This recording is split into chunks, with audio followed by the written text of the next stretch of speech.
First question is, what happened to 2%? Straight into it. Straight into it. I got into copyright issues, so I just thought it would be like a good time to like rebrand, really. Who was the copyright holder? Or can you say? I think there's like a activewear called like 2% Better or something. I never really loved the name either. It was kind of like started as like a clubhouse thing, and then I just kind of didn't really love it. I was kind of like, I just didn't love the whole thing either. So I was just like, boom, done. Let's just restart. Okay. Yeah. Did they give you an opportunity to get out without any legal repercussions? Or did you suffer any consequence? No, I was fine. Okay, cool. Yeah, I was good. Yeah. Didn't get sued or anything? No. Good. So what's the new brand name? It's called STEKO. Yeah. What does that stand for? It's an old Greek word. It's used in the Bible as like stand firm, or they use it to describe warriors. Gotcha. Yeah. I did not know that. I almost named it, I think it's Ophis. I like the way it looked and sounded, and then it actually means like the devil. I was like, let's not do that. So that's how I ended up on STEKO, because I was like, I liked Ophis, and I was like, oh, what was that? It's like a Greek word also. And then I was like kind of chipping around. And then I was like, Greek word for fighting for what you believe in. And then that came up. Interesting. Yeah. So. Is the concept, the initial kind of missive or mission statement that you wrote for 2%? Yeah. Similar to that? Or? Is that all still intact, or what's the objective? Not really. I feel like, I don't know how closely you followed me or anything, but I kind of like, tend to be like a roller coaster. Okay. So I was in a bit of an angry mood then. Whereas now I feel like, I want the products to speak for themselves. So that's why I haven't like put out any statement. I haven't actually done any interviews or anything. I just posted on my Instagram and see what happens. I was confused because I started seeing the posts from STEKO. Yeah. I was like, I never followed this. And so then I clicked over and connected to you, and I'm like, it's gotta be 2%. Yeah. It was. Yeah. Say more about, you were angry at the time. I don't know. Get angry. What about that? it was specifically, I remember reading the mission statement, and it was like kind of resetting the surf industry, essentially, right? Yeah, well, I still would like to do that, but I feel like I would like to do it just more without words, just like I said, with the products and the movies, the parties, the fun, the contests. That was just kind of like, I guess, a little just like blam moment that I just got all psyched and did it. What were your thoughts about the surf industry at the time that were making you feel that way? Well, I still feel like that. I just feel like maybe everyone's kind of woke up and realized what's going on a little bit more. Whereas then I was kind of trying to tell everyone. Well, what's going on? Well, it just all seems pretty bad to me. No one can get a sponsor, and all the brands are owned by one like dude. And I don't know. I think everything's pretty bad, really. The products are really bad. They're cheap. They're ugly. No one does parties, surf movies. No one has that much fun unless you want to do it yourself. Like you saw Noah Dean did like Nas vid. He said he spent like over $100,000, So there used to be like quote unquote marketing geniuses that would do that, make like a Bruce movie. So now you have to do it yourself under your own coin, which is fine and fun, but it just makes it tightens the screws on the surfers' wallets, And then retrospect to that happening, the surfers tend to act more as puppets because they're scared of getting fired from the little money that they make. And it seems like the whole industry is kind of doing that. It's like a death wheel with no cheese at the end. You financed a movie and a tour and all that sort of stuff yourself. Yeah. So my question to you is do you see a return on that investment, or does Noah Dean see a return on that investment? Because my pushback, like, I agree with everything that you're saying, but the reason why those brands are now all owned by a conglomerate is that maybe they didn't see a return on that investment, and a lot of them did file BK. So spending tons of money on athletes might not be a equitable proposition.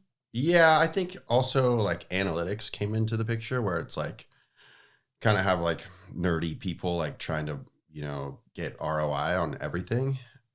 Whereas I still believe like those parties, those events, those fun times are what people remember the most and like really what makes people fall in love with the brand instead of just posting Instagrams of like people walking down the beach with the board shorts on, which they just, scroll right through. So, yeah, that's just my take on it. I don't know shit about this stuff, but I see a lot of happy Groms and families and kids and, men and women having fun. So, yeah, I don't know. We'll see what happens. Ultimately, though, you have to make a return on the investment in order to keep funding the investment. Yeah. Essentially. No, totally. Yeah. And I agree with you. Like things grew. It's pretty cheap to make a surf movie and premiere it though. Okay. I think. I mean, look at Lost, what they've done throughout the years. Totally. Yeah. Completely. It doesn't have to be like some IMAX motion picture $1.5 million movie, like half the time people don't even watch the movie. They just go to like try to get laid or get drunk and like get a signature from their favorite surfer. You know what I mean? Yeah, so. Completely. What products are you guys making in terms of the clothing? We have t-shirts, hoodies, simple stuff, hats, beanies, a couple jackets right now. Yeah. Who's, do you have a team in place or are you managing all that yourself? I like just flipped it on its head and I have Aaron Hennings. He's been helping me out. He's like used to design for Billabong and he basically kind of invented Stance, I guess, or was like the first designer there. So, he's a friend of mine and I'm friends with his son, Rex. So he helped me out with the graphics. Love to get him on board, but everything else, mostly I'm doing myself. I mean, are you, we've heard the example of Dane, with former shipping out of his garage and he's the one actually packing boxes and stuff like that. I'm doing that. Are you really? Yeah. Let me ask you actually, in terms of your investment in the youth, why is the youth in San Clemente so near and dear to your heart? I think it just comes naturally. I just, I think surfing right now is placed out of like a very kind of like, I don't want to say the wrong adjective, but like lotiony, kind of older, gross, like 40 to 55-year-old guy that like likes to surf and buys surf clothes. Whereas when I grew up, it was like all about all the stuff I'm talking about with like just based around fun and art, taking risk and color, all those sort of things. But, yeah, so when I grew up, I was actually lucky enough because of my dad to like have, to go surf with like Taj Burrow and Andy Irons when they were in town for the Boost Mobile event. All the way back to when I was like 7, 8, 9. So I just always felt like that's what you do. Once I was on tour, like you just give back and you get to know the kids on a name basis. And then, all of a sudden the kids are on tour and they're doing their thing and men as well. But, yeah, I don't know. I just always had a little spot for the Groms. Yeah. Yeah. I'm curious how you provide, like you grew up in a time that you just said, but you also had contracts from an early age and stuff like that, access to people like that, but then a lot of money, opportunity, resource, all that sort of thing from a young age. So the question is can there be a version of that that's too much too soon? Can having access to all that stuff kind of inhibit somebody's desire, growth, and ambition? Because the opposite version of that is somebody who grows up in Brazil with nothing. Yeah. And they're just hungrier than anybody you've ever seen. You know what I mean? For sure, yeah. So somebody kind of booking flights for you, handling you once you're on the ground, all that sort of stuff. Is there a version of that erodes your drive and desire and ambition in the youth? For sure. I mean, you've seen it, a trillion times over again. Like people just, are supposed to be X, Y, and Z, and they get too much too quick. And it seems like maybe those people tend to like a high flying lifestyle, which I was never like that. I just always surfing's in my DNA, and I just like to surf. Actually, I love it. So I was just always like, I didn't even ever, still don't know like how much money is in my bank account. Like I was just never like a money guy or wanted like fancy things or anything.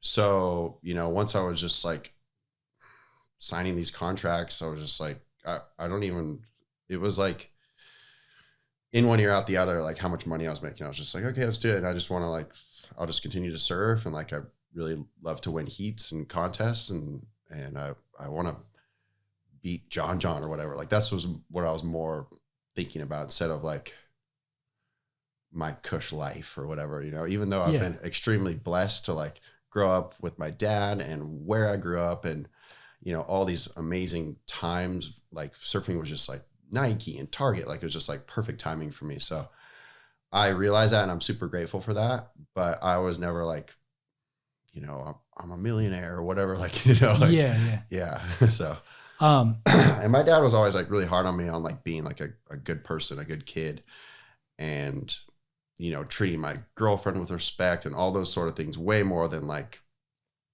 my surfing career and all that stuff. Yeah. I was going to ask you about that. I've been impressed. Maybe I wasn't paying attention. Maybe I didn't recognize it on tour because you were being filtered through the WSL or whatever's filter. But I've noticed now since then, one thing I've admired is you seem super grounded. Oh, thanks. Yeah. Like for somebody who grew up with a public profile from a very young age, and then of course, all the resource. Yeah. It's almost inevitable that you will spin out, you know, or not even spin out, but just not necessarily feel a tremendous sense of gratitude. I was curious what you attribute that groundedness to. Yeah, just my parents, you know, my upbringing is it was always like first and foremost to be like a good kid, a good person, treat people with respect. Like I said, like treat my girlfriend with respect. And then, you know, also my parents, they don't drink or do drugs. So I think that had like a big impact on me. Like I never really like, you know, I drank and party when I was young, like a teenager and like had fun. But then once I realized like, once I just thought of like, okay, I don't like being hungover or like, I like to make stupid decisions when I'm drunk. Like, oh, my parents don't do that. That's probably why. So I've never really been like a big partier or any of that stuff. So I don't know, maybe I just have gotten lucky. So yeah, I just kind of had like a, you know, a big interest on like being a normal person, like, you know, really feeling like a normal person, you know, treating your friends right, helping them out. Yeah. Getting married. I got married young. I have 2 kids. So yeah, that was always like most important for sure. We know a lot about your dad. What's your mom's story? Yeah, she's pretty like, no one knows about her, I guess. Not at all. Like truly, I don't even know her name. Yeah. Probably can't even find a photo of her on the internet, which is pretty rare. Good for her though. Yeah. She's from like Northern California, like close to, you know, past the bay. She's like considered like a hillbilly or white trash, you know, kind of like grew up in the sticks. But she's a lot more fiery than my dad, whereas my dad's pretty like, you know, I don't believe in this stuff, but he's like a Libra where he like plays both sides and there's like wants everyone to like him, you know, kind of thing, and really can like put it on for someone. Whereas my mom's pretty like redneck, like hillbilly style, you know, like tell you straight, you know how she feels. And she's fucking tough as nails. Like she's so much tougher than my dad. It's crazy. Really? Well, I think women in general are just like tougher because they have to give birth, and like, I would never sign up for that. Yeah. But yeah, she's awesome. She keeps everyone intact in the house together. You obviously grew up here in San Clemente. Do you even remember being introduced to surfing? No. I mean, when I was like, you know, 1-2 years old, like Shane Meshin lived at my house, and that was when he was like going for the title and all that stuff. So I'm just kind of, yeah, I don't remember it. Yeah. Obviously, a lot of surfers who have professional surf fathers, use them as coaches. Yeah. Do you remember what was behind the decision to work with Snips?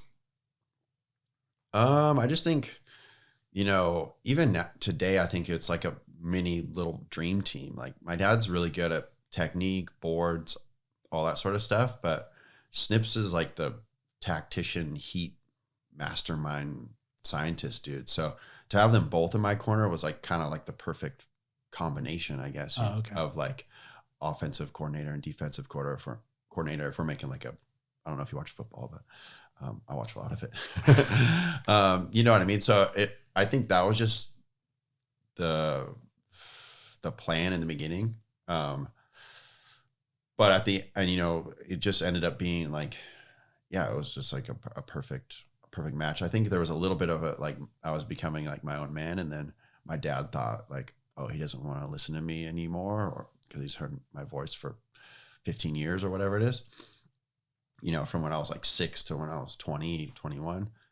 So he brought his best friend on. Okay. Yeah. Yeah. I mean, it seemed to me like a super smart decision to create a little distance between father and son so that they could have a father and son relationship. Yeah. And it wasn't all wrapped up together. Yeah. And I didn't know if that was part of the decision, like conscientious decision making, because it takes a real, I don't know, mature mindset to even understand that. And, we're both raising young kids. I just want to be with the young kid and provide. Yeah, smother them. I can provide better than anybody else can. Like, yeah. So it's, no, I know. Seems like a professional and a good decision. Totally. I don't know what my dad was thinking. I've never even asked him, but my dad and I have had rocky spots, but however we, the destination now, our relationship is incredible. So it's worked out perfectly. Good. Yeah. I'm glad to hear that. Yeah. Can you say more about surf coaching? Like for a lot of just casual viewers, yeah. What could a coach possibly teach John? You know what I mean? Like what is the value of a surf coach?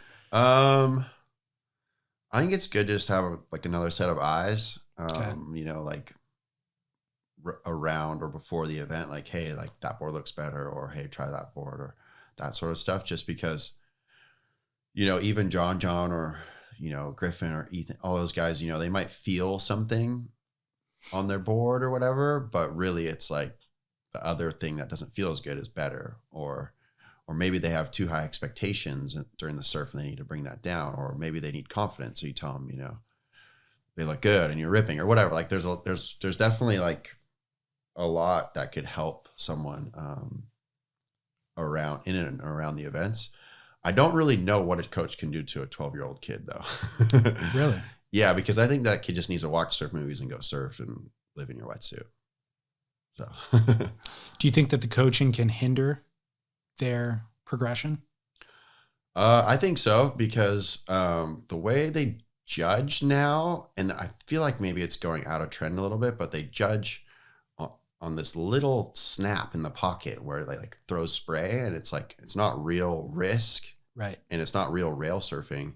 So it's like this little cheater turn that like, it's like the old windscreen wiper, like, and if you're coaching kids to like not progress, you're coaching them to like get scores, then I think it hinders everything actually, because, long-term that because when I was 12, like you just go out and you try airs with your friends and pop shove-its, and like, you see the stuff in the movies, you want to do that. And you're like pushing. And then, all of a sudden when you're 16, 17, you start making that stuff.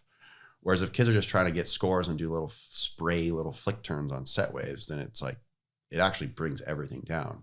Fully agree. I was having a conversation with Chaz this morning about this exact thing, oh, really? Which I'll tell you about in a second. But the other additional problem for our current times is for those kids who have a coach when they're 12 years old and they're trying to do the surf to a criteria, there's no career at the end of it anyways. Like there's no money. Yeah. It used to be you can make a living then doing the check turn. Yeah, especially in California. Right. Yeah. And so now it's kind of like you're forcing your 12-year-old to surf to a criteria. They're not having fun anymore. And then there's no payday at the end. Yeah. Yeah. Which is absurd. Maybe it could come around and people start getting paid again in 5-10 years. But yeah, I don't know. I think surfing should just be like an expression of your personality, or, you're supposed to be having fun with your friends on the beach, like, away from your phone or away from your parents that you don't like, or away from school. Like it's supposed to be like free, not that's why the best surfers ever, like Aki, Curran, like you can't teach people to surf like that. It's just like a reflection of their personality, and that's how they do everything. So that's just how they surfed. So I was interviewing somebody yesterday who's a sander, like Skip Fry's sander down in San Diego. And he was saying when he grew up in the 70s that exactly kind of what you're talking about. There was no professional surfing, so everybody just pursued their own interests as a surfer, and they all evolved into individualistic surfers. Yeah. By the time there was a pro circuit and they joined that, you had these very dynamic, different personalities. MR surfed nothing like Sean Thompson, you know, and then Aki surfed nothing like Curran. Yeah. Pro surfing just came after the fact, and that wasn't the goal. You were never building towards that. Yeah. And it was so interesting to see how apples compare with oranges, basically, you know, and to make your own, and you just pick your favorites and you like that one better for your own reasons. But yeah, and you just take little things from them and you put it in your own smoothie. Totally. Yeah. And my criticism, as I've just been a fan of watching professional surfing, is that if you're surfing to a criteria, the criteria is based off what we've seen in the past. So there's actually no room for innovation.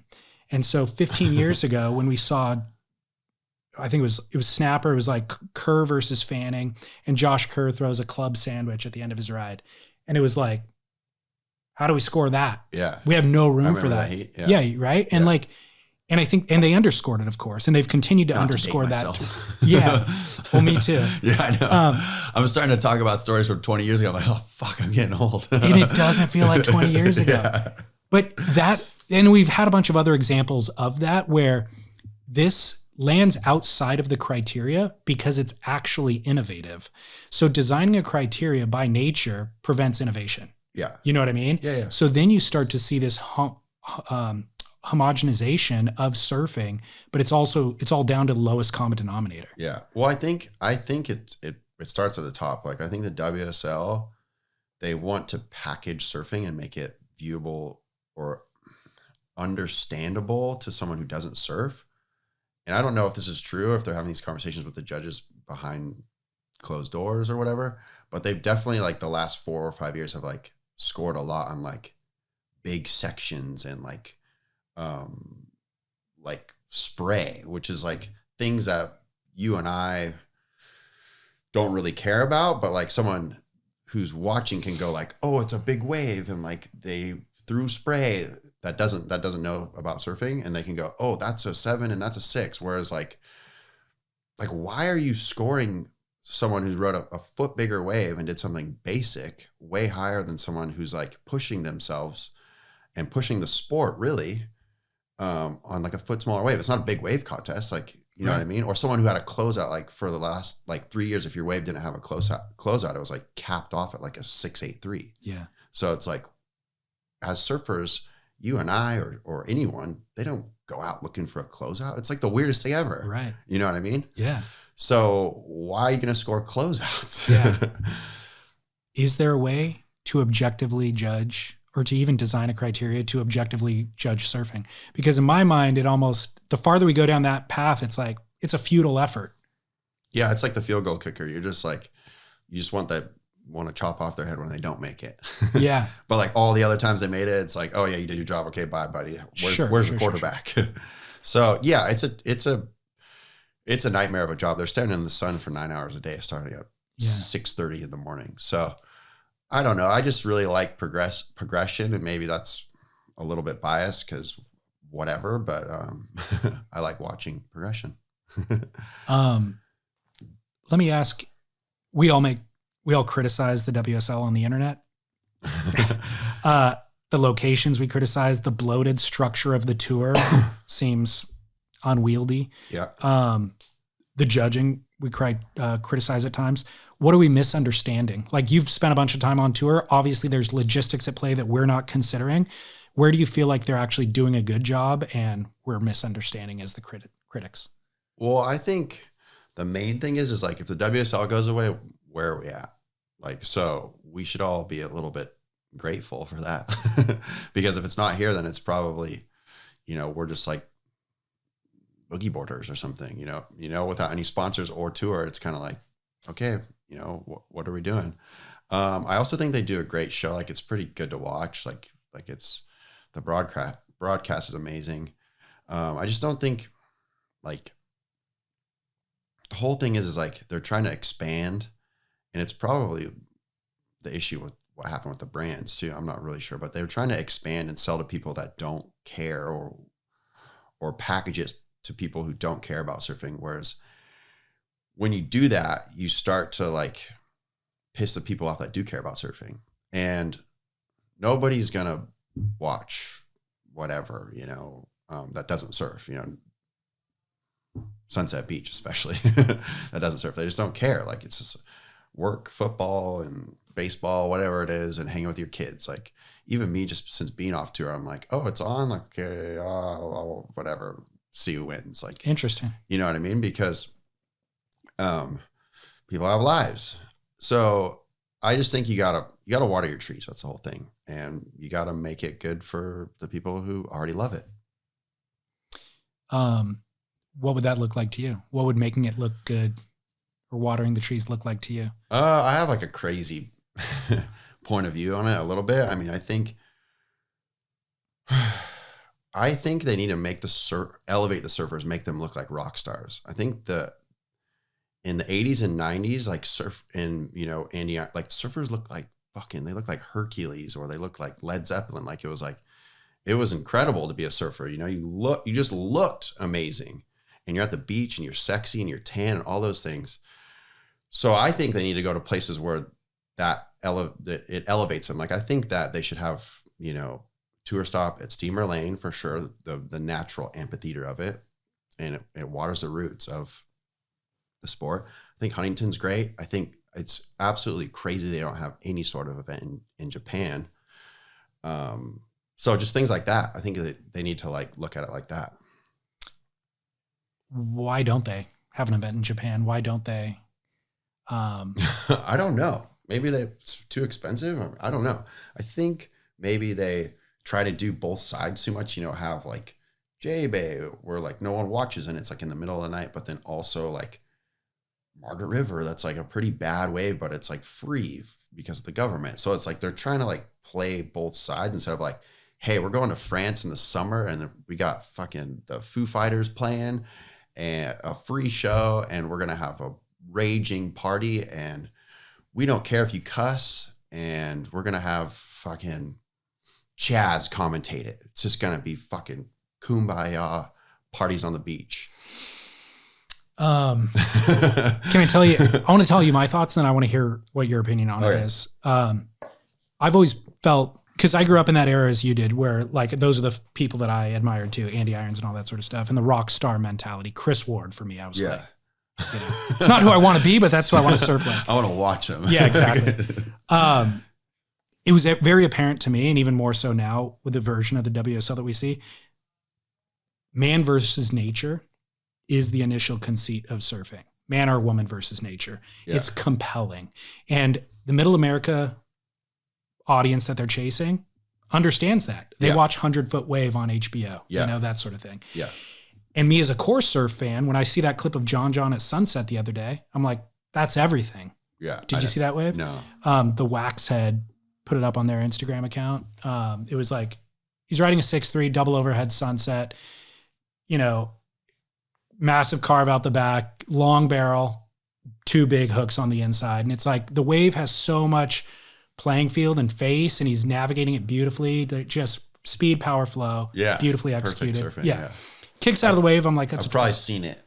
Okay. But no, you'd remember if you did, actually. No, I'm just saying, like, I've probably seen everything you just said, but it's in one wave or whatever, I can picture it really good. Exactly. Yeah. So first wave of this session on a 6'3", like absolutely 12-point when rate. Everyone's riding a 7.0. Exactly. Yeah. So my point is, man versus nature or woman versus nature is all that the WSL needs to aim for. And so you put people in good waves and it's compelling. All the drama's built in. So you don't need to manufacture any drama. You don't need to create a Final Five scenario. It's just... Final Five's funny. Right? Yeah. And so what specifically the point that I was trying to get at was, you're saying they're spreading themselves too thin, trying to grow the business in weird ways. Yeah. What I've noticed is just a real lack of a visionary at the top. If you have somebody at the top who understands, and maybe their concept might be wrong, but like in my scenario, the concept is man versus nature. Okay, aim for that. What events do we have? How many people do we need on tour? All has to fit through this goal. Yeah. And I'm just going to tell everybody how to achieve this goal. Yeah. I feel like the CEOs that we've seen have been a little wishy-washy or a little windsocky because Kind of like what I was saying. Yeah. Yeah, it's neither. So Dirk Ziff's either telling them what to do or what ideology they want fulfilled. Yeah. And the CEO's going, okay, I'm going to help you and I'm going to like placate these people over here and we'll take some money from this government, do an event here, but we have a sponsor over here, so we'll do it over here. And it's well, now you're servicing nobody or very few people along the way. You know what I mean? Totally. So I like your idea of that, but it's just hard to like, when you go to places, swells are 1 day, like, or 2 days. So that's why I said the tour is too bloated.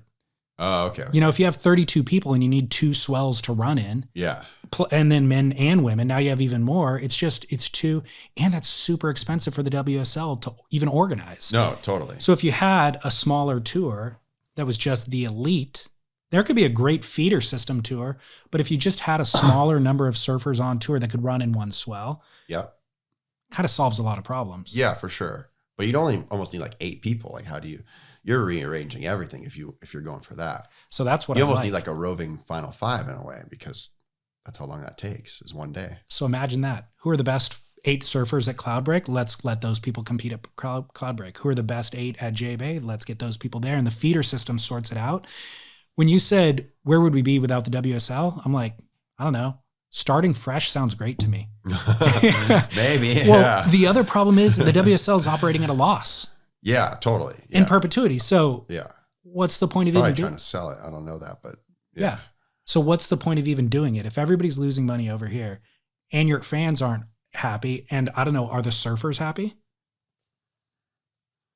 Is anyone happy? I do struggle with that as a 43-year-old. It's like, who knows? Are you? I feel pretty comfortable in my own skin at the moment. Who knows about tomorrow? That's a different answer. Yeah. Happiness is different. Yeah. Yeah. I don't know. Yeah, I'm happy. Sure. Yeah. Yeah. I've obviously got I don't know. I think that's would be awesome. I just don't know. I think there needs to be more people on tour. So really? Yeah. Explain why. I just think it's already so hard. Like, how are you going to, these people, they're not going to like you're saying, the kids aren't going to sign up to be surfers if there's only 8 people on tour or 12 or whatever. Like, it's already like way harder to be a surfer than to be like on a major league baseball team or a football player. Like, so I just think, I don't know, there should be more. Well, and I also think, like, no matter how good the waves are, you still have heats where it's like flat, or like they're scrapping for a 4 or something at the end. Or like at Chopu when it's 10 foot, like there's a couple heats where you're like, oh, he won with six points.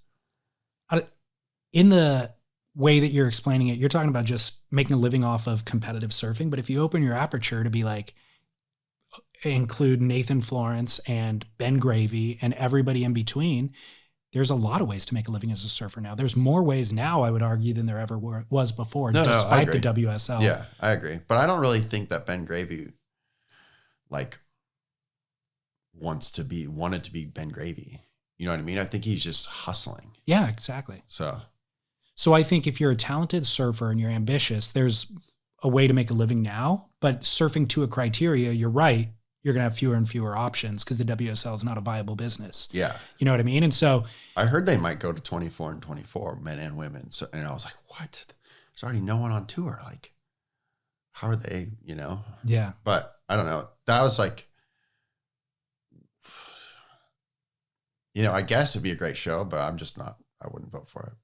Yeah. I'm just thinking like the final 5 everywhere, it's like, or a couple more people, the final 8. I guess if I understand what you're saying. But you'd have to like rearrange it fully to where like the tour that qualify for that was like a great thing. That's my thought. Yeah. That would be the only way to make it happen, or to even figure out who those 8 best surfers are at a given spot. Yeah. But in my kind of fully actualized version of that would be such a compelling event that it would actually engage more sponsors, more money, more eyeballs, more interest, that there would be more money in the sport that would then feed that feeder system.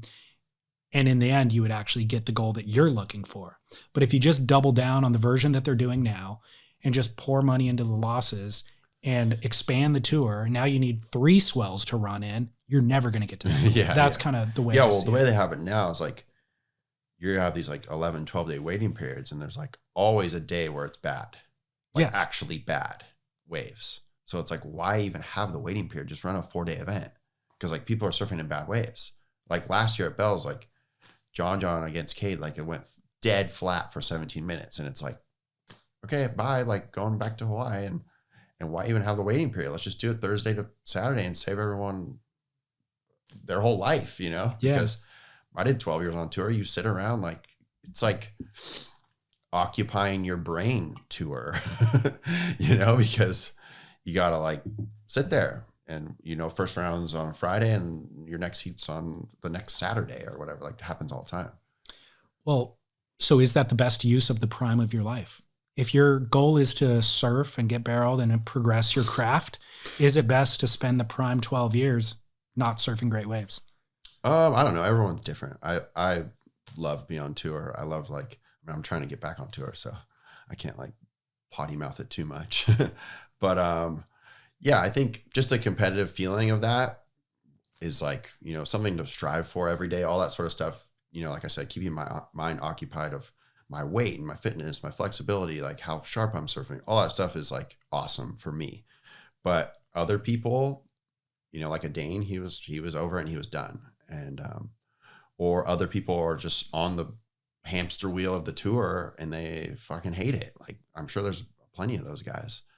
So I don't know, or people don't even compete, you know, after they're 15 years old. Yeah. So everyone's different. For me, I loved it. I love like fucking, you know, beating Gabriel or being, you know, getting revved up for a heat with all those big names, all the, you know, the guys that are going to go down in history. Like, it is rad. So, I'm curious, with hindsight, would you have done anything differently? I mean, do you feel like you've achieved your potential? And if not, what would you have done differently? I don't really know. It's pretty like, I wouldn't have put as much pressure on myself.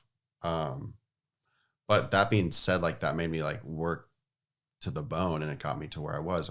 I kind of still feel that way. Like, you know, I'm just good when I'm just working and just going and just like mowing over life instead of like, I can't sit and talk or not talk, but just like sit and relax and think about it. And then like the contest comes and I'm just like super confident. Like I need to like build my confidence every day and feel like I'm tired so I could go to bed, like all those things. So I don't really know what I would change. And also like, you know, maybe I would have won an event or something. I don't know. Like I finished in the top 5 twice and, you know, a couple heats away from number 2. Like, it's just, what am I asking for here? I've made an awesome living. Like, am I going to get my violin out because of Italo got a wave in the final or whatever? Like, you know what I mean? Like, how much better am I going to do? I did great. I try my best and, you know, still doing that and see what happens. It's a weird tension where you want to feel satisfied, like with those results. Yeah. But if you feel satisfied, you become complacent. So it's like, I want to feel satisfied and gratitude for all these achievements. But at the same time, if that's good enough, then I'll never get the win. You know? No, totally. I mean, I just think everyone's got their path. I feel like, you know, you even look at Kelly, like he feels to me like he's unsatisfied. And it's like, it's just the craziest thing ever, you know, like he's like still, I know, like he's going to be in the pipe masters probably. Like, it's just like, you know, so, you know, back to the hamster wheel, you could just get stuck in that, or you could just say, hey, you know, that was my path. Look at all these blessings around me. You know, like I said, when I grew up, I have a family that's healthy. And it's just like, there's so much to be thankful for. So I just, you know, for me, I just think, hey, you know, I still got a lot of fire in me. I love to compete. I'm still surfing good. Like, let's just give it another go and see what happens instead of, I don't know, you know, thinking about it. Are you able to give you know, what it requires to win a world title basically while you have 2 kids and a wife? Well, I mean, Philippe did it. I don't know what his relationship in-house is with his family. Joel did it while his kids were on tour with, like, bringing them to events. And his kids he was an interesting circumstance because he almost had his kids so young that by the time he was like in his prime, his kids were like, humans, not like where you had to like keep them alive every day. Yeah. I think it's possible. I mean, winning a world title, like I'm just trying to like make it to the challenge right now. So let's just go one step at a time. But I mean, it's definitely possible. And I think it really, it falls on the shoulders of the woman really that you like decided to have kids with. Whereas my wife is a rock star and my life hasn't changed very much. So, I've just been really blessed in that way. Because Kelly Slater was the example that we all saw for so long, I just figured you had to be, solely focused on this one pursuit to get to that level. And Gabriel was that way too. But with the examples you named, and then also like John this year, I saw him interviewed, I think with Stab after he won his title. Mm-hmm. And he was talking about how having the kid allowed him to relinquish kind of superficial ego, essentially, that had been driving him all along, and allowed him to elevate to a different level, to where when he's finally paddling out against Italo, and Italo's on a charge, John's like, I have no pressure here because who gives a shit about this? Like, I got my kids at home, which is the only thing that matters. And he was able to just go out and surf more freely, basically. Yeah. And so that made me have a new realization of like, well, maybe it puts things into perspective. Yeah. You know? What a great role model for the sport. Like how just the kids, even Philippe, like family man, it's awesome for sure. I agree. I mean, just like watching the birth of my daughter, who's my oldest child of my two kids. I was just like, man, I don't give a shit about surfing anymore. Really? Like, yeah. Like, it's just like, I just want them healthy. And it was just like, just coming out of my wife's body. And I'm just like, what is going on? Like, my wife signed up to do that. Like, what the fuck, It's crazy. Yeah. So it's just like, it was like surf contest. Like what? Like, a rip off job in a comp or a bad score or a bad trip or bad decision to run the event. It's just so like, it feels very like childish on the like scheme of life, but that being said, I still get caught in the moment and fucking get pissed when I lose. Do you feel like your surfing's improved? I feel like I have a really good relationship with surfing right now. I feel like when I had the kid, when I had my daughter, Noelle, I felt like so much of what I was just talking about that I was like, do I need surfing? Am I like attached to this like champion surfer, or am I attached to working out, or is surfing like training, or do I just love surfing? Like, and why do I love it? Like, I don't need it. Like, I should just be like, so I had this like weird relationship with it. I was just like kind of spinning out about it for a couple of years, really, like 2 or 3 years. Whereas now I feel like I'm comfortable with saying like surfing's in my fucking DNA and I need to surf to like be a good human. So I just do that every day. And my wife tells me to go surf. I get up in the morning and I go surf, and it relaxes me. It makes me sleep. All those sorts of things. I'm glad to hear that. Sounds like a healthier position to be in. Yeah. But for the viewer, do you think that they would say your surfing's improved or regressed or equal or? Well, I think viewers mostly are like quacks. I think they're idiots. So I don't know. I don't know. I think, when I go on Instagram, like I see a lot of like fake accounts, and like, it's like, is that my friend down the street? It's like, it makes me become a little bit schizophrenic. Like, you know what I mean? Or like some hater that I like took a wave off at Lowers 8 years ago. It's like, you know what I mean? And I'm at the point where I don't have any sponsors. Like, I don't have any like obligations to like post or keep posting, or like, so I don't even know. I don't like care about that stuff. So I don't know if people are paying attention to how I'm surfing because I'm like not posting it, or I'm not on it. Like, I just post stuff in my kids. Like, I mean, I was just thinking about that. I don't know that I've really seen you surf in the last year to make an assessment on my own. Yeah, you know exactly. what I mean? Yeah. And then like, I made the quarters and like in the US Open, and everyone was like, you're fucking ripping so hard. And I'm like, well, I feel like I was just kind of like getting through heats, and it just happened. Some luck went my way, and I was, now I'm in the quarters, instead of like, I was surfing my best right then. So I don't know, Yeah. And I think also probably people are like pretty desensitized to me surfing just because I've seen it for, almost 2 decades. That's kind of where I was leading with some of those questions about your life changing and then maybe your surfing matures in a certain way is just how do you reinvent yourself? You know, like if you make it to the Challenger Series, you gotta do kickflips. I mean, no, it's hard. I mean, judges won't even score the kickflip. The judges, yeah. So the judges definitely like, because they're human, they tend to like score the person too. So, based on their abilities, not based on like what the other people in the heat or the day are doing. So I don't know, you know, I just try to like really limit noise, and that's like worrying about them. It just makes me, like I said, a little crazy, or worrying about other people. So I just feel like, hey, if I surf every day, if my boards are good and they're good, really good right now, then I should build confidence daily and then go into the contests, surfing my best, but also confident. And, you know, but it's a competitive you know, you just paddle out, fucking no waves, whatever, go home. You know, kick a rock and fucking stub your toe. Are you dedicating any time right now towards chasing surf?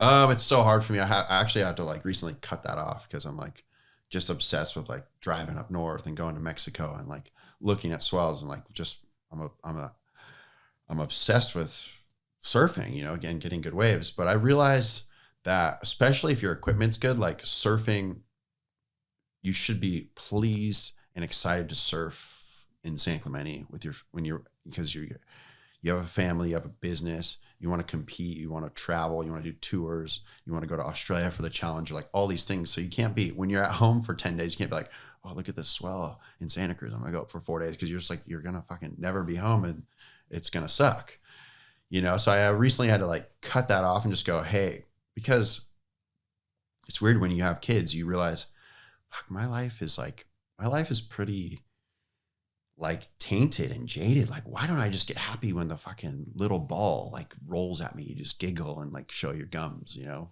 before you have teeth. And I started like kind of tripping out on that, just being like, you know, when I was young, like I used to fucking go down and I just live in my wetsuit with my friends, and I would just like be trying airs all day. And then like all of a sudden, like, boom, you get 4 feet up and like stay on your board and fucking eat shit. Boom. But then you're like, and you came up and you'd have fall and you came up and you're like, what? That was insane. Like you go home, like fucking made your week, you know? Whereas now, like you fucking do a 6-foot air fucking over someone's head and stomp it into a fucking perfect wrap or whatever. And you walk up the beach all grumpy. And I was like, there's so much disconnect to there, you know? So recently I've just been like, okay, like try to get my boards dialed so that like, I'm like really excited to surf like knee-high waves or uppers when it's shoulder high, like, and being satisfied with like one good wave and like just being like, fuck yeah, that was incredible. Like I felt so good. So, yeah, I mean, it's kind of a long story, but I'm just like, just really stoked with where I'm at and stoked to be home and surfing and like preparing for the tour and the regional and hopefully the Challenger and all that stuff. And then also like not looking at forecasts in like Mexico and Santa Cruz and Hawaii and fucking Australia, because it just starts to go, bzzz, yeah, totally. You know? And I feel the same thing too, where it's like, if I'm at home with the kid, but I'm thinking about emails that need to be returned or any of that, I don't enjoy that time with the kid. And so it's kind of like, I'm here now, focus on this. When I'm there later, I'll focus on those things. Yeah, totally. So that you can fully appreciate it. Yeah. So when I'm like 30, 4 or 5 years from now, when I'm like completely done, I'll be like, okay, let's take a road trip, you know, Yeah. go get some waves. Yeah. Hearing you explain what you just explained, I'm curious, how many sessions do you exit the water feeling satisfied or happy versus like I didn't progress enough today? Well, it all happened. I was kind of like putting a lot of pressure on myself again, like going to Australia last year, for the Challengers, the first two. And I just felt like, okay, I'm surfing good. Like I'm surfing a lot, feel sharp. And then I was like, got there and I felt like I surfed great. And both events that I lost the snapper and at Narrabeen, I felt like I got just fucking completely robbed. And so I was like really fucking angry. I was like fucking just pissed off. Yeah. And I came home and I was kind of like, what should I do? Like fucking like just still tripping out on everything. And then boom, I went to Mexico to go get some waves at Barra, and I hurt my knee first first session. So I go and I'm just like, it was like the most like, I heard it and I was like, okay, so like the rest of my years just like kind of planned out, like no more Challenger. We're going to like do a huge tour for Hijinks, the movie that I made. And I was just thinking about it and I was like, man, you know, when you're hurt, you know, it's like when you have a cold sore on your lip, you're like, I'll fucking do anything to look normal and fucking, you know, not feel this on my lip. Like, but when you're back normal, you don't think about that. You know, you're not like grateful about your lip. Right. Yeah.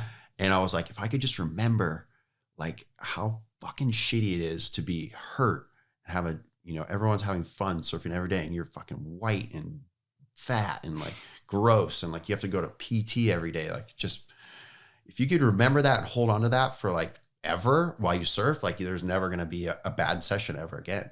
So that was like 7-8 months ago and I'm still holding on to it. So I've you know, like I said earlier, my relationship with surfing is amazing right now. And it's pretty rare that I like get out of the water bummed. Good. Yeah. Fantastic. Yeah. What you just said is exactly related to one of my first questions about, is there such a thing as too much too soon? Because I think that what you're holding right now is what Kelly's holding from his childhood. And that's what's propelling him forward. Or with somebody in Brazil who's raised with nothing, they're holding that level of kind of grit and desire. It's like being born in the Depression for my grandma. Yeah. She's never going to spend more than she needs to on anything. Yeah. Because she's used to the Depression mentality. Totally. You know? So that's where I think like, you know, fostering in the youth with a bunch of big contracts from a young age can kind of give them a false sense of complacency. Yeah. That might not affect them. I think it actually, all those things benefit them for the first, let's say 8 to 10 years to get on tour. But the difference between that and then winning the title is that internal drive, you know, of like. Yeah. No, totally. Well, it's like, I mean, for those guys, they need it to like survive, you know? Dude, there's no better motivator. Yeah. And if you're wealthy or poor or rich or family or whatever, like you either have to tell yourself you have to do it to survive or you actually have to. So it's got to be one of them. You know what I mean? So, and the authentic one is obviously a lot more powerful. Yeah. Yeah. I know it's interesting. Like, how do you give your kids access to resource, but not privilege, basically? Yeah. You know, it's like that walking a very fine line. Yeah, for sure. I mean, we're not there yet. Like, yeah. It's like, here's a ball. Whose surfing do you admire at the moment? I mean, I just think John, I think for me, he's like second behind Kelly of like all time, you know, of my 5 ever. He's second. So I'm just him, you know, and Yago Dora. Who else? Who's that top 5? It's Kelly, obviously, and then John, and then it's Curran, and then it's Andy, and then I think it was MR. Interesting. Yeah. I think. Yeah. Yeah. Just because he has 4, you know, it's kind of true. Yeah. Yeah. What surf media do you follow at this point? None. Like I said, trying to limit noise. I think everything's in that hamster wheel I keep bringing up. So it's just like,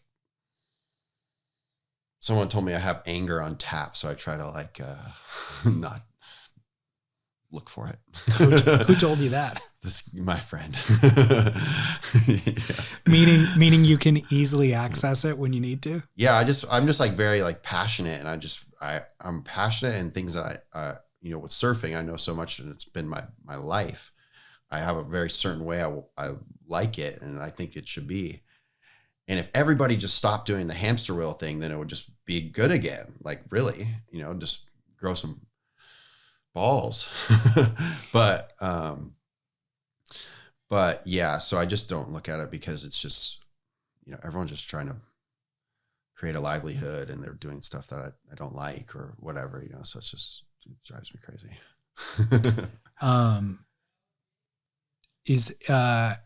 Do you ever ride any boards other than Biolos's? Or I've rode pretty much everyone except for Pizel. John Pizel wouldn't shape me any. So I've ridden everyone. Over the years traditionally, or just since you've been off tour? No, over the years. I haven't done any since I've been off tour. Oh, okay. Yeah, or I did the Stab in the Dark, so I rode everyone's there. But so over the years, when we're all watching you on tour, on the side, you're also just testing out stuff just to see how it feels? I did it a lot in COVID because I was just like bored at home. Okay. Yeah, so I rode like Sharp Eyes, DHDs, like Stamps, Timmy's,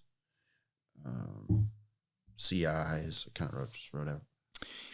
If you have a positive experience on those boards, are you able to have that conversation with Matt and communicate those things and kind of apply it to your next board?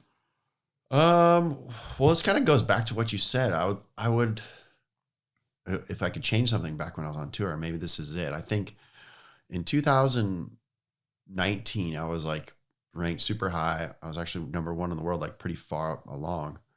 And I got these DHDs at J-Bay and they worked really good. And I didn't end up riding them in the final day, in the quarters or semis, and I lost in the semis. But every heat before that, I rode them. And when I took it back to Matt, because DHD and Matt have like this like triangle with Fanning of relationships where like it's like okay to like ride a DHD for me. He tried to like, when I went to Europe, he tried to like make a bunch of DHD mayhems. Like I remember they said DH driver, like DHD, but DH driver. Right. And there's a bunch of them. And why would you get a DHD for beach breaks? I don't know. So I didn't like any of the boards. And I ended up buying one off the rack in Peniche, like a sub driver that was just like a stock board. And I made a bunch of heats in Peniche on it. And then, so it was back to your question. I would have believed in myself and I would have just I would have liked to have believed in myself and just stayed on my track instead of like being like a fucking like instead of being like all of the roller coasters at Six Flags into one. That was like my brain on tour.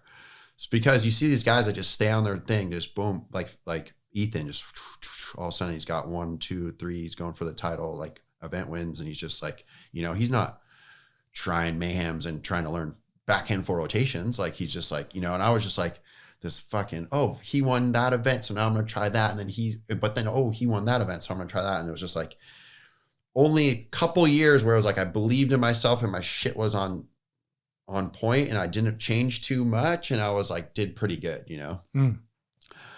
So I would have just liked to have that. But also that stuff that I'm so obsessive and I want to do good so bad. And I think about it everyone doing good and how I could improve and constant improve, that got me to there. So I don't know if I would like, you know, it's like the chicken or the egg. You're like, kind of like, you know what I mean? It's fascinating. You ever work with a sports psychologist? Yeah, I have. Yeah. A bunch. Yeah. Did you find it to be beneficial? Yes, totally. I was just, you know, it kind of honed in my life at the time. Yeah. It was right after I flipped off the judges in a heat against Mick at lowers for the last like 17 minutes of the heat. Flipped him off for the entire 17 minutes? The last 17 I don't remember that. Good. Yeah. I don't know if that's good because there's probably a lot of incidents like that, but did the message get across to the judges? Yeah, I went and said sorry. I was so embarrassed, man. Well, talking about that triangle between DH and Biolos, I remember Mick riding one of your boards at lowers to great success, right? Yeah, I think it was a custom. I think it was 2011. I gave a board back. I thought it was buckled, and he went and grabbed it. He was having a hard time with his boards in those waves that year at lowers because it's just like a kid wave and it was soft. So he went up there, got that board, and I think it like changed the way he like rode boards and the way DHD shaped like kind of forever after that. It was that good of a board. So Wow. yeah. And it was buckled, or did they repair It was not buckled. It was just, Okay. I thought it was. He just went out. I was like, oh, I'll take it. And he was like fucking ripping so hard. Did he win that event? No, he lost to Owen Wright, I want to say, in the quarters, but he surfed incredible. Yeah, I remember. He surfed really good against Damien Hobgood in the round before the quarters. He had Got like it. 2 8s and 2 9s or something. So talking about Ethan just kind of applying his thing Yeah. like a metronome until the judges finally kind of accept it. Yeah. Or even Italo. So That's what I was on the other side. That was my other example that I was going to give is I think, yeah, like that frenetic high energy thing was so unappealing to me, and it still kind of is, but it's undeniable. You know what I mean? And so, yeah, he's yeah, amazing. if he would have tried to apply Ethan to his surfing, Italo would never. Yeah, it just he wouldn't work. might be like 19th in the world one year. Yeah. You know what I mean? Yeah, completely. Or if he like went the whole offseason, he's like, I'm going to try to get good at rail surfing and like I'm going to go to left points, and like he might like, you might be like, what? He's losing every heat. What the fuck? Yeah, exactly. You know? Just out of kind of interest for the board design nerds, do you remember what it was about those DH boards that felt different from a design standpoint? I think at the time, I don't want to say the wrong area of where the rocker was. I think that Mick had a lot of tail rocker at the time. And then I think these boards that I had like, it was like the old school drivers.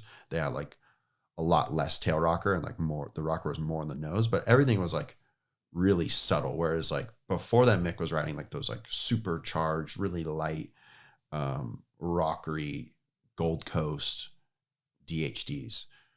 Whereas I was just riding like more like California hot dog boards, you know, just like simpler, wider for the time, fatter tails and like less rockers. So when he brought those boards here, I think he was having a little bit of a wonky year just in general, just kind of not doing his best competitively. So I think when he got here, he's just like, I hate all my boards. Like, is there anywhere I could like grab a board? I think I remember him saying that, and he went up and got that board. Yeah. And it was like the complete opposite of what he's been riding. And about the ones that you rode, you said at Bell's, I think, the DH boards that you rode at Bell's, that were kind of an epiphany for you. Oh, it was J-Bay. Yeah. Okay. And so those were more rockered in the tail. Is that what you were saying? No, I don't think so. I think, because that was 2011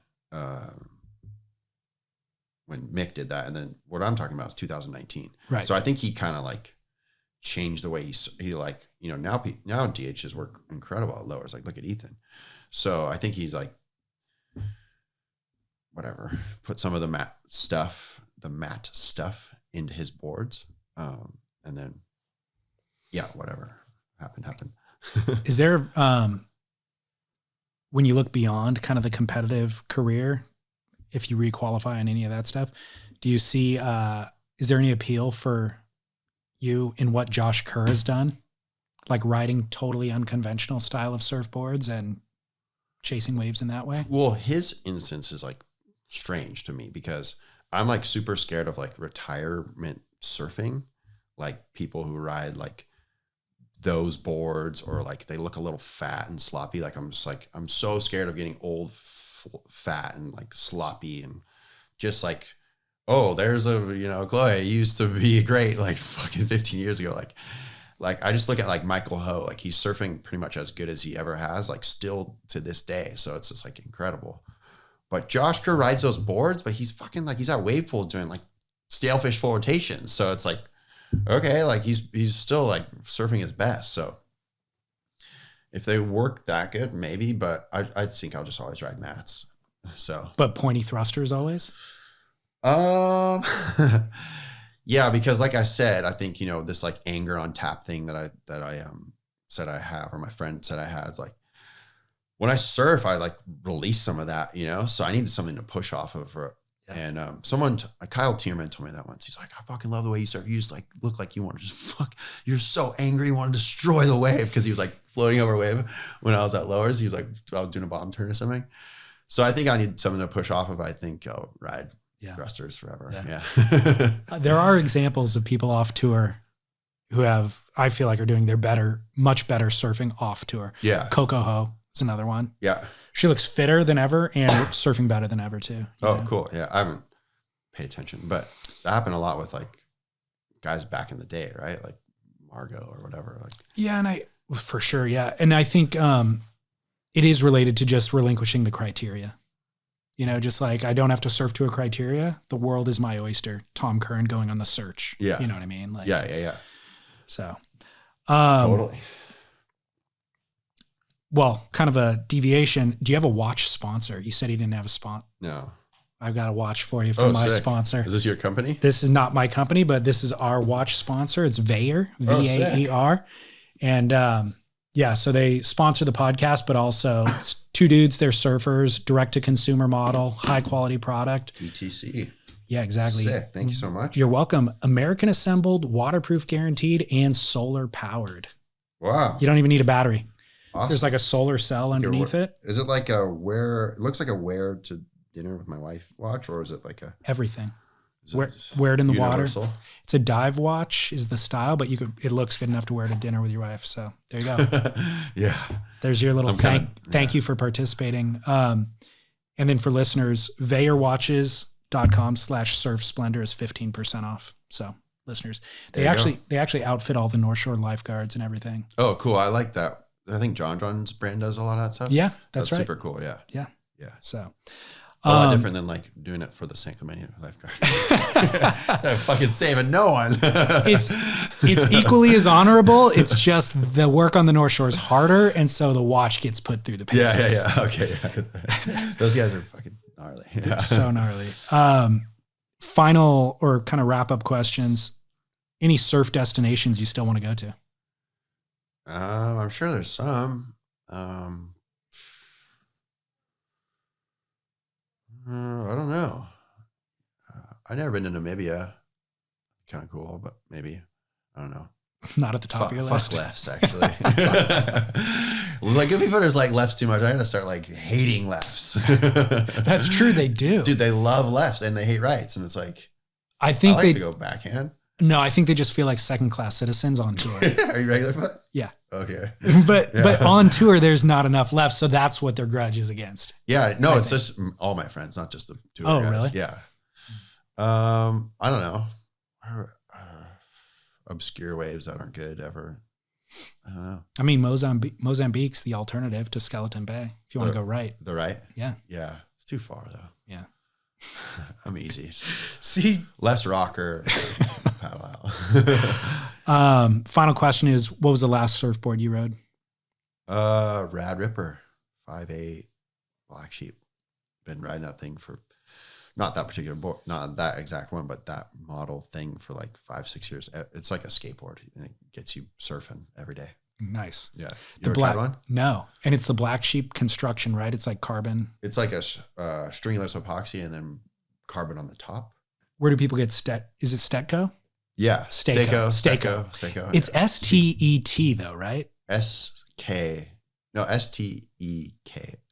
Okay. I thought there was another T in there. Yeah. So STEKO. I don't even know. Fucking so bad at like writing and spelling and shit. I'll make sure that they hear it in the post-production outro, but do you know where to go on the website or where do people go to get it? Yeah. I'll do it then. Plug. Yeah. STEKO22.com. STEKO22.com. Perfect. Monthly drops, but buy some fucking Former or Florence. I don't care. Well, the reason when you were walking in here and you're like, don't you normally interview older guys? The answer is yeah. But the reason why I reached out to you is because you have strong opinions about everything that we're talking about on the internet, criticizing not only the WSL, but also the surf industry and the brands and the way they've been managed. Yeah. And then you're heavily invested in solutions yeah. in terms of just doing your own version of it on a smaller scale. So that's why I reached out to you. That's where it starts. I mean, I don't want to sound like WSL beater man because I love these events. Like I'm going to a regional event next week in Pismo, and it's like, people think it's like fucking doing an SA, but I think it's like still like feels like I get nervous and I'm like excited and I got to try hard. So I love them, but I think they can make it better for the core for sure. Yeah. Cool. We'll keep up the work and good luck in Pismo. Thank you. You're welcome.